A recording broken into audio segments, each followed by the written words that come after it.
علماء اہل حدیث جو ہیں ان کے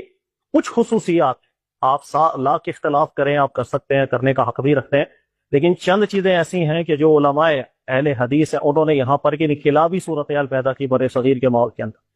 نمبر ایک اس کے اندر یہ ہے کہ ہمارے یہاں عوامی سطح کے اوپر جتنی بدعات کا اور شرک کے حوالے سے جو ایک ماحول تھا، اس کے اوپر بند باندھنے کے لیے جتنی کاوش ان لوگوں نے کی، اللہ تعالیٰ اس کا اجر انہیں عطا فرمائے۔ کوئی شک نہیں کہ اگر علماء اہل حدیث یا ان کی محنتیں، ان کی کاوشیں نہ ہوتیں تو یہ سلسلہ جتنا مزید بگڑ چکا ہوتا، یہ قابو میں نہ ہے۔